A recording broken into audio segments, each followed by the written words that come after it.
지금까지 영어 공부를 위한 단어장을 만들어서 외우려고 했지만 번번이 실패하셨던 분들, 모르는 영어 단어, 외우고 싶은 영어 문장이 있을 때 어떻게 효과적으로 정리하고 반복해서 내 걸로 만들 수 있는지 오늘 제대로 한번 알려드릴 테니까 영상을 끝까지 봐주시고요. 그럼 지금부터 시작하겠습니다. 먼저 준비물을 간단하게 소개를 해드릴게요. 너무 간단해서 소개를 해드릴 것도 없지만 일단 항상 가지고 다니시는 스마트폰 또는 PC, 그 엑셀이나 구글 시트 이 둘 중에 편하신 걸로 선택을 해서 준비를 해주세요. 일단은 제가 먼저 말씀을 드리고 싶은 건 영어로 찾아보는 습관을 기르자라는 거예요. 우리가 지금 영어 공부를 하고 있잖아요. 많이 들어보셨을 것 같은데 일단은 주변 환경을 세팅을 다 영어로 하는 게 굉장히 중요해요. 그래서 영어 단어를 영어로 찾아보는 이 행위 자체가 영어로 된 주변 환경을 만드는 것뿐만 아니라 더 중요한 건 영어로 생각하는 힘을 키울 수 있다는 거예요. 조금 더 구체적으로 말씀을 드리면 영어가 한국어를 한번 갔다 오는 과정을 줄이는 거예요. 예를 들어서 누가 이렇게 말을 했다고 할게요. They've got some nice furniture in their house. furniture 이 단어의 뜻을 몰라서 한국어로 뜻을 찾아보면 가구라고 딱 나와요. 하지만 영어로 찾아보면 uncountable noun, furniture consists of large objects such as tables, chairs, or beds that are used in a room for sitting or lying on, or for putting things on or in. 이렇게 나와요. 조금 더 길고 자세하게 어떤 의미인지 영어로 설명이 되어 있죠. 단순히 가구 이렇게 외우고 넘어가는 건 마치 당장 내일 시험 공부를 위한 방법에는 효과적일 수도 있어요. 그리고 한국에서 정규 교육 과정을 통해서 영어를 배운 분들이라면 다들 공감을 하시겠지만 우리도 그런 식의 공부에 익숙한 게 사실이잖아요. 이 영영사전으로 찾아보는 게 처음이시거나 아직 익숙하지 않으신 거라면 처음에는 시간이 굉장히 많이 걸려요. 하지만 영어를 이렇게 찾아보고 읽고 이렇게 이해하는 이 과정 자체가 영어로 생각하는 힘을 기르게 할 수가 있다는 거예요. 그리고 그 습관을 만드는 거고요. 그래서 힘드시더라도 처음부터 모르는 단어나 표현들을 찾아보실 때 영영사전을 이용하시는 것을 추천을 드릴게요. 그럼 제가 아까 예에서 보여드린 이 furniture라는 단어를 가지고 제가 어떻게 정리를 하는지 보여드릴게요. 먼저 새로운 구글 시트 문서를 만들고 맨 왼쪽 첫 번째 열에는 단어나 표현을 적는 거예요. 그리고 그 다음 오른쪽 열에는 발음 기호, 품사, 뜻, 동의어, 예문 이런 순서로 정리를 할 거예요. 저는 발음 기호나 발음 듣는 것은 이 캠브리지 사전을 사용을 하고 있고요. 이 뜻과 동의어는 컬린스 사전을 이용을 합니다. 일단 탭을 이 구글 문서, 컬린 사전, 그 캠브리지 사전. 이 캠브리지 사전은 영어 발음을 찾아서 들을 수 있게 English pronunciation 여기 이걸 선택을 해주시고요. 이렇게 세 개를 띄워놓고 먼저 여기에 furniture라고 입력을 하고 그걸 복사해서 이 다음 탭 컬린 사전에서 찾고 그 다음 캠브리지 사전에서 찾는 거예요. 먼저 캠브리지 사전 탭에서 발음을 들어보는 거예요. 여기 보시면 뭐 UK, US 이렇게 나오는데 저는 개인적으로 미국 영어로 영어를 공부하기 때문에 미국 영어 발음을 이렇게 눌러서 몇 번 들어보고요. 그리고 직접 입으로 몇 번이고 따라하면서 발음을 해보는 거예요. 그 입으로 뱉어봄으로써 자연스럽게 입 근육도 키울 수가 있고요. 이 단어 발음을 소리로 듣고 말을 해봤기 때문에 나중에 이 단어를 시간이 지나고 나서 이렇게 들었을 때 조금 더 쉽게 그 의미를 파악을 할 수가 있어요. 다음은 발음을 들려준 이 캠브리지 사전 URL을 복사를 해서 이 탭으로 가서 여기에 단어가 있는 셀에 링크를 넣습니다. 넣는 방법은 여기 insert link 눌러서 여기에 링크를 넣으시거나 이 두 번째 열에는 캠브리지 사전에 나와 있는 이 부분 발음 기호를 복사해서 먼저 넣고요. 그리고 컬린 사전 탭으로 가서 그 품사와 뜻을 같이 복사를 해서 넣어줍니다. 그리고 동의어가 있을 경우에 동의어들을 그 아래에 복사해서 넣고 마지막에 제가 찾아봤던 단어, 그 표현이 들어간 문장을 추가를 해주면 됩니다. 여기서 끝이 아니에요. 그 아래는 내 문장을 만들어서 넣어주는 거예요. 내 문장을 만들 때는 최대한 내 상황 또는 내 주변과 관계된 문장을 만드는 걸 잊지 마시고요. 이게 내 문장으로 만들어 보라는 이유가 내 문장이기 때문에 더 쉽게 오랫동안 기억을 할 수가 있기 때문이에요.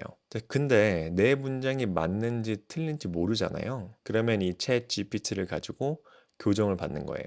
예를 들어서 보여드릴게요. I wanna buy a furniture for my room. 이게 제 문장이라고 해볼게요. 그럼 이 챗GPT에 이렇게 프롬프팅을 해주세요. Please correct the following sentence for grammar and make it sound more natural, like something a native speaker would say. Finally, explain the changes and reasoning. 그리고 그 아래에 내 문장을 넣고 진행을 하면 이런 식으로 보여줍니다. 교정된 문장은 물론 그 교정된 사항 및 그에 대한 설명도 이렇게 자세하게 알려줍니다. 여기서 이렇게 생각하는 분들도 계실 거예요. 왜 내 문장을 교정받는 것까지 이해도 잘 안 되는 영어로 하지? 한국어로 하면 더 빠르고 쉽게 할 수 있을 텐데. 제가 아까 잠깐 말씀을 드렸는데 이렇게 영어로 내 문장을 만들고 영어로 물어보고 영어로 피드백을 받고 이제 그거를 또 영어로 이해하고 이런 과정 자체가 시간이 처음에는 상당히 많이 걸릴 거예요.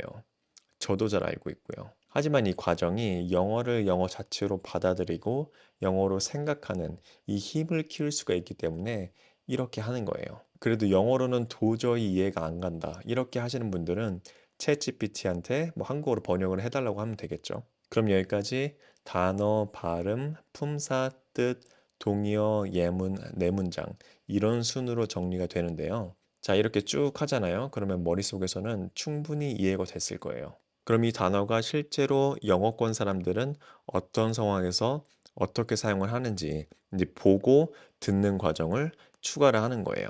제가 추천하는 방법은 이 유글리시라는 웹사이트를 이용을 하는 건데요. 사용 방법은 굉장히 간단합니다. 그리고 여기 검색창에 단어를 입력을 하고 검색을 하면 이 단어가 사용된 문장들을 찾아서 보여주는데요. 여기 밑에 자막도 나오고요. 제가 검색한 단어가 노란색으로 이렇게 하이라이트 되어서 보여주죠. 다른 문장을 듣고 싶으면 여기 다음을 누르시면 다른 영상도 계속 볼 수가 있어요. 이 유글리시 웹사이트도 꼭 같이 사용을 해보세요. 자, 이런 식으로 단어나 표현을 정리를 하는 거예요. 이렇게 단어 하나를 정리를 하는 법을 보여드렸는데요. 그러면 하루에 이렇게 몇 개나 정리해서 외워야 되는지 궁금하신 분들이 계실 거예요. 하루에 영어 공부에 얼마나 시간을 할애할 수 있느냐에 따라서 조금 달라지긴 하겠지만 처음 시작을 하신다면 단어나 표현들 딱 3개만 하는 거를 목표로 시작을 하세요. 3개만 외우라고? 나는 하루에 뭐 50개, 뭐 100개씩 이렇게 외울 거야. 이렇게 생각하는 분들도 계실 거예요. 솔직히 말씀드릴게요.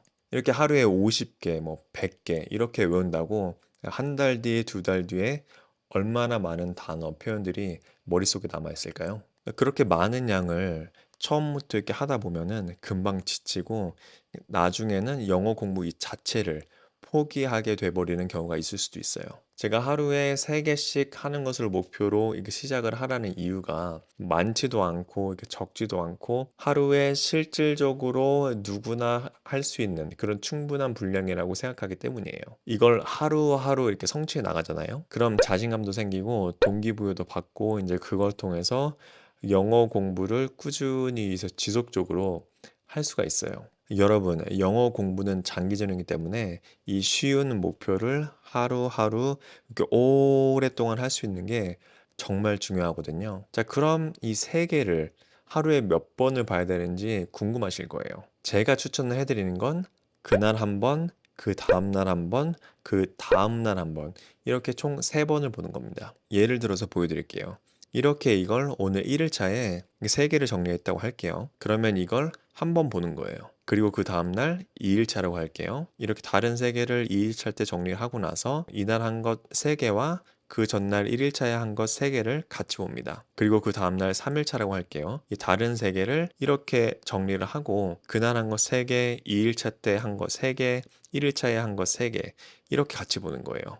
자, 그리고 그 다음날 4일차라고 할게요. 다른 3개를 정리를 하고 1일차를 제외하고 4일차, 3일차, 2일차 이렇게 3일치를 같이 보는 겁니다. 자, 이런 식으로 그날 했던 걸 총 3번을 2일치씩 겹쳐서 보는 거예요. 그러면 이렇게 시간이 지나간 단어들은 더 안 봐도 되나? 이렇게 궁금해 하시는 분들이 계실 거예요. 아닙니다, 여러분.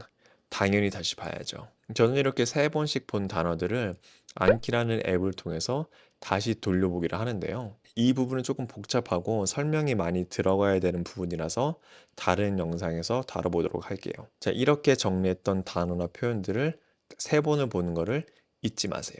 자, 우리가 영어로 된 뭐 유튜브 영상이나 영화, TV쇼, 팟캐스트 뭐 이런 거를 들을 때 이해가 잘 안 되는, 잘 안 들리는 문장들이 굉장히 많잖아요. 근데 가장 큰 이유가 그 문장 안에 들어가 있는 그 단어나 표현들을 저희가 한 번도 들어본 적도 없고 어떤 뜻인지 모르기 때문이에요. 여러분, 영어 단어나 표현은 더 많이 알수록 더 잘 들리고 이해가 되는 게 사실이에요. 뭐 그렇다고 해서 오늘부터 뭐 아무 단어나 표현들을 뭐 외우겠다. 이런 식으로는 접근을 안 하셨으면 좋겠어요. 만약에 시작을 하신다면 내 상황, 내 주변을 설명하는 데 필요한 그런 단어들, 그런 표현들을 찾아서 그런 것들을 반복해서 보는 것 자체가 더 쉽게, 더 오랫동안 기억할 수 있는 방법이라는 거를 잘 알아두셨으면 좋겠습니다. 제가 영어를 못할 때 제 주변에 영어를 되게 잘하시는 분이 있었거든요. 그래서 그분한테 한번 물어봤어요. 뭐 영화나 뭐 TV쇼 같은 걸 보면은 얼마나 이해를 할 수가 있냐. 그랬더니 그분이 하시는 말씀이 한 80에서 90% 정도를 이해를 할 수가 있다고 하더라고요. 근데 저는 그게 굉장히 좀 충격이었던 게 저 같은 경우는 자막이 없으면 볼 수가 없었어요, 아예. 내용도 파악도 안 됐고. 근데 중요한 게 뭐냐면요. 제가 그 이후에 제가 모르는 단어나 표현들을 조금씩 정리를 해가지고 이렇게 꾸준히 그런 것들을 계속 반복해서 본 결과 저도 영어 컨텐츠들을 자막 없이 이제 이해를 할 수 있는 정도가 되더라고요. 자, 여러분들도 이런 경험을 한번 해보셨으면 좋겠어요. 이번 영상이 좋으셨다면 좋아요와 구독해 주시고요. 여러분, 지금도 절대 늦지 않았어요. 오늘부터 모르는 영어 단어 하나, 표현 하나 이렇게 정리를 해서 한번 시작해 보세요.